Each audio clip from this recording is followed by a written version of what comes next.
Hi, everybody. It's so nice to see you all. I am Bailey, and that's Dan, and we are here to walk you lovely educators through everything that's involved in Minecraft Education Edition's Earth Week. So we have a little info session for you, and at the end of this session we'll have a Q&A, so you can go ahead and pop your questions in the chat to talk to Dan and I. Before we get started, I just want to point out, this might be new for some of you, we are on YouTube Live, which is the same platform that we'll be using for all the Earth Week sessions this week. There is a little bit of a change for this session only, and that's that you have access to YouTube chat, which should be to the right of the video, and your students will talk to us, Dan and I, or the other presenters and Dan, through Microsoft Form rather than YouTube Live. So just be aware that for tonight only, because we're all educators here and we're looking to be as expedient as possible, that YouTube Live is there, but it will not be there for your students. So during tonight's workshop, you can use that chat to ask questions. Dan's here to either answer the questions in the chat, or if it's something that needs a little further attention, he can call it out for me, and we can tackle it with our voices as well. So we're so excited to be here with in combination with Minecraft Education Edition and the Met Office to dive into Earth Week with you and your students. And we are so grateful for you to join our sessions together. My name's Bailey. I'm coming to you from Western Canada in Camrose, which is Treaty 6 territory. And my pronouns are she and her. And I'm joined by the lovely Dan. Dan, would you like to introduce yourself? Hi there, my name is Dan Noble. I'm a global Minecraft mentor and I pretty much do everything Minecraft. I'm coming to you from Waterloo, Ontario, Treaty 9, and he, him. Awesome. Before we get any further, I'd like to take a moment to just acknowledge that it's really likely that you are joining from on or near traditional Indigenous land. I am joining from Treaty 6 territory, which spans almost the entire north of the western part of Canada. The land is traditionally the territory of the Cree, the Saulteaux, the Blackfoot, the Dene, the Nakota Sioux, as well as the Métis people. I am so grateful to the knowledge keepers and elders who have been on this land for generations and generations, and who have really created a vibrant and rich culture around us. This land acknowledgement is an act of reconciliation and gratitude, and it's only a small part of my work in reconciliation. And I think that it's important, especially with this sorts of platform, that I'm able to embody that spirit of reconciliation in my work as an educator. So I thank you all for joining me in that land acknowledgement, and I look forward to moving our relationships ahead. Thank you also goes out to Minecraft Education Edition, who we are really proud to sponsor with at Cobblestone Collective. They have sponsored this week of Earth Week, and they've really made a lot of really cool things possible for your students and your classrooms, and we could not be more thankful for them for partnering with us. I guess I should introduce myself and Cobblestone Collective a little bit too. Cobblestone Collective is a collective of educators across Canada and the US. We love to connect with teachers in classrooms everywhere. We're global, especially with Earth Week. And our work involves coming into your classrooms and doing co-taught lessons or joining educators to do educator workshops. And it really is just such a pleasure to work with Cobblestone Collective on this work. So tonight we have a really simple agenda. We'd like to go through the challenge prompt and what the timeline looks like.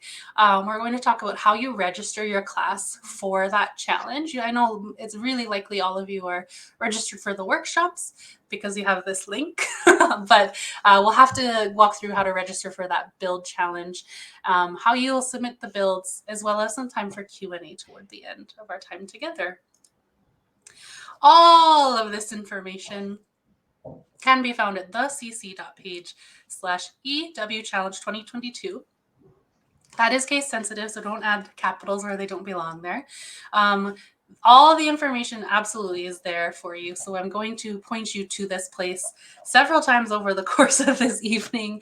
thecc.page/EWChallenge2022. I would really encourage you to bookmark that page for this week.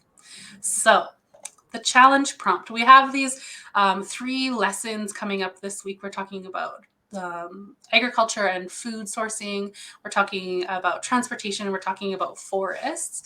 And all of the lessons are underneath this overarching challenge that your students will be prompted towards in every lesson. So the prompt this year is inventions can change our world.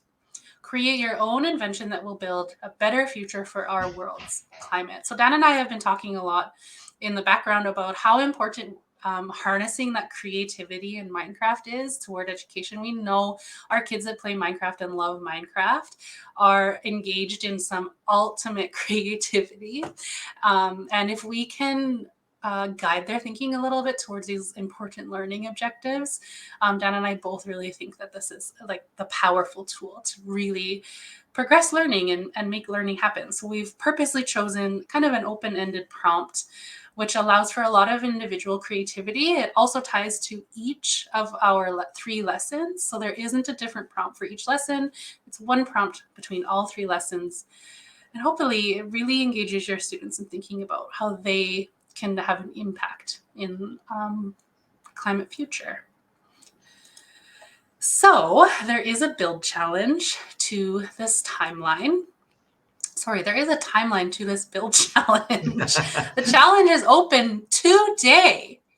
And you and your students have until Friday, May the 6th. So that's about 2 weeks to complete this challenge.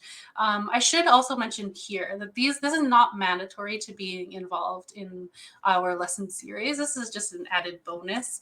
Your students are more than welcome to build along with us and then never submit anything. This is just something that is a little bit fun on the side here. So our requirements for the build challenge is that your students who are entering are between the ages of 8 to 18, and students can enter as an individual or as a team. So some of your kiddos might have some really ambitious ideas, and it might be wise to pair them up so that they can tackle these ambitious ideas in that kind of tight time frame when we're talking about kind of elaborate builds in some situations. Each submission must have a team name rather than the student name. So we just ask that you help us protect your student privacy. And even the individuals will have a team name that they are registered under. And all of the submissions will be included, all of those teams will be included in your registration as a supervisor. The teacher supervisor will complete the challenge registration form, which is on that webpage, thecc.page/EW Challenge 2020. In that form, you will name all of your students, and not name them, you'll name their team names. And then you will be given, after that, the place to submit the challenge entries. And once again, I just want to reiterate that we do not want to collect any personal or identifying information about your students.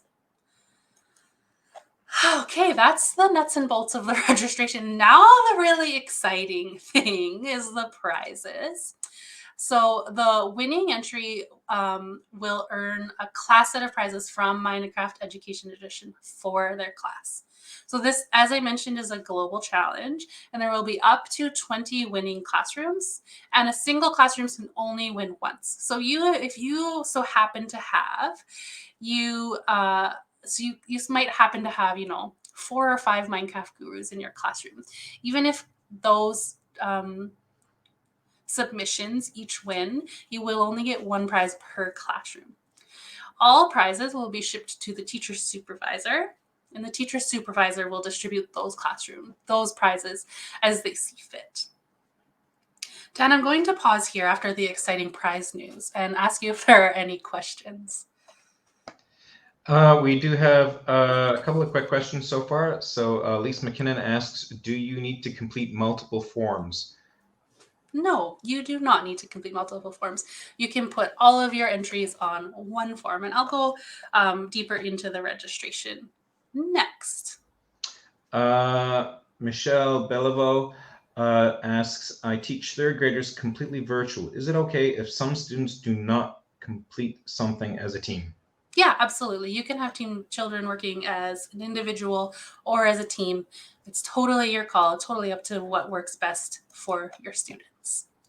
So let's talk nuts and bolts of registering. This is probably the most onerous part for you as an educator, which goes to say it's not super onerous at all. So in order to register, we ask that each teacher supervisor must be over the age of 18.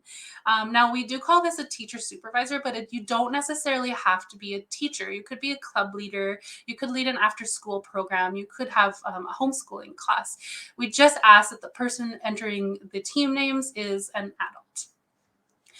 When you register, we'd like for you to list all of your team names into the form so that you don't have to submit, 10 different registrations at once.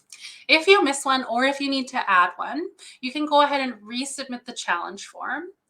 And you don't have to resubmit all of the names. If you have one name to add, just resubmit just that one name, and you'll go into our database for us to sort out. After you register, you will receive all the links required to submit the builds to the challenge. So this is just a kind of a stopgap so that you have access to all of our incredible lessons in our 3 zones. But in order to access where you drop the build videos, you must complete this registration step. So we've tried to make it as seamless as possible for you to make sure your kids can be involved in this piece. But it is very important because you will not get access to the page where you submit the videos until you complete this registration. And again, you can find it at thecc.page/EW-challenge2022. All right, so we've registered and now it's time to submit the build. Once again, it can be a challenging task, but we've done our very best to streamline it as much as possible for you so that you're not having to do a ton of extra work on the side. So the one key thing to remember here is that we are not receiving the submissions from your student, nor are we receiving world files. We are receiving from you, the educator, a video, a screencast of each world. So the teacher supervisor must submit the build to the Earth Week 2020 challenge. No other submissions will be accepted. Our builds are submitted via Flipgrid, and you can upload a video file of each build to Flipgrid. The videos are a maximum of 90 seconds, and that's just to give us time to go through each build with the attention that it deserves. We are expecting a lot of submissions here, so we want to make sure that we're not, given 6-minute videos, 15-minute videos on each build, because trust, some of the students can talk a lot about their Minecraft worlds. You on Flipgrid have the chance to add a caption. And the caption for each video will have these 3 things: the team's name as you put it in the registration form, the team's city and country, and a brief description of the project, including how they're incorporating their understanding of their learning from our 3 Earth Week lessons. Once again, I will say again, all of this information is available for you to follow on the website here. I clicked the wrong button here, thecc.page/EW-challenge2022. And I will, Dan put it in the chat for you in YouTube Live so that you can access it there. And this also has been included in your mailings from the Cobblestone Collective and very likely will be also included in the mailing you'll be getting later this week. So that is the nuts and bolts of how the challenge will come together. We could not be more excited to see what your students create. We have been absolutely blown away with students' creativity every time we have a chance to join new educators in your classrooms, and we're so thankful for you connecting us. We are so looking forward to how your students engage with this awesome week of learning we have put together for them. And please remember that Cobblestone Collective is here to help. And we want to help to guide you through. And really the best way to engage with us is thecc.page/EW-challenge2022. Thank you all. Have a really great evening, and we will talk again tomorrow. Bye, everyone.